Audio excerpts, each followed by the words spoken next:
Mr. Saktiandi, Supaat.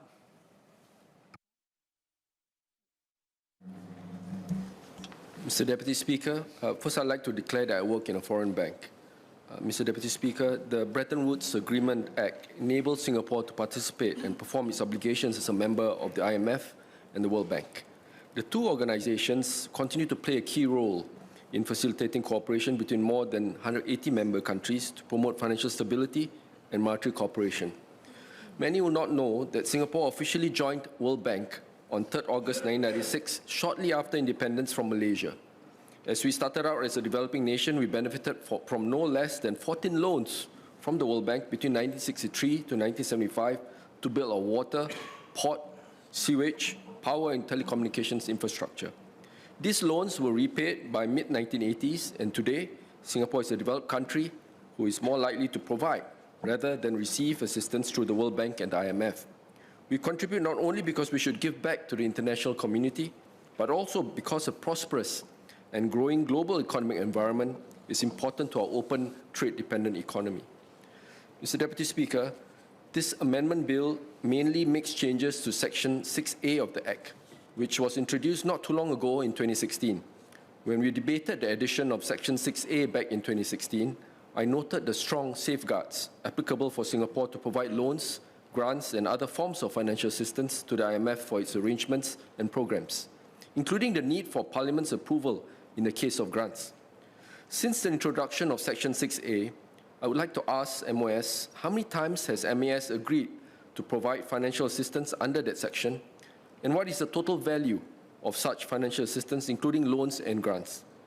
In the 2016 debate, various members, including myself, noted that not many Singaporeans would learn of the amounts of assistance we are providing to other countries by looking up the Gazette. Turning to the present amendment bill, what is the reason for removing the safeguards in relation to agreements to finance operations and functions of IMF offices in Singapore? While I can see the rationale for disapplying subsection 2B, which was incorporated to preclude Singapore from making grants to the IMF purely on our own and not alongside other countries, why is the funding of IMF offices in Singapore excused from parliamentary oversight of the maximum amount of grants that can be given by the MAS? I understand that there are two such IMF offices in Singapore, the IMF Singapore Regional Training Institute and the IMF Representative Office. I see value in them. I actually went for a few courses in the IMF Singapore Regional Training Institute when I was in MAS. Valuable training courses. But what is the function of each office going forward, and how do they benefit Singapore? How much has it cost the MAS to sustain the operations and functions of these offices in each of the last 5 years?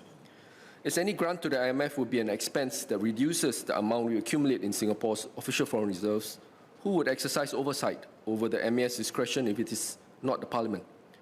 I also note that the constitutional check by the elected President would not apply where past reserves are not being touched.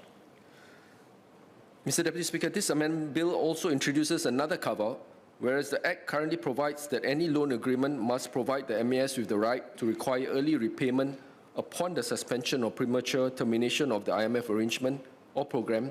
Such rule will not apply to a standard form agreement provided by the IMF, or if the IMF arrangement or program cannot be suspended or prematurely terminated.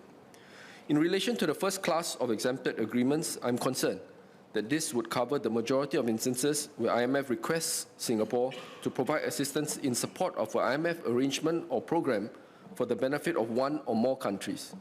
Perhaps the MOS or Minister can share, based on the previous requests Singapore has received from the IMF, what percentage involved standard form agreements, which cannot be unilaterally amended by MAS. In relation to the second class of exempted agreements, I'm curious what would be an example of an IMF arrangement or program which cannot be suspended or prematurely terminated.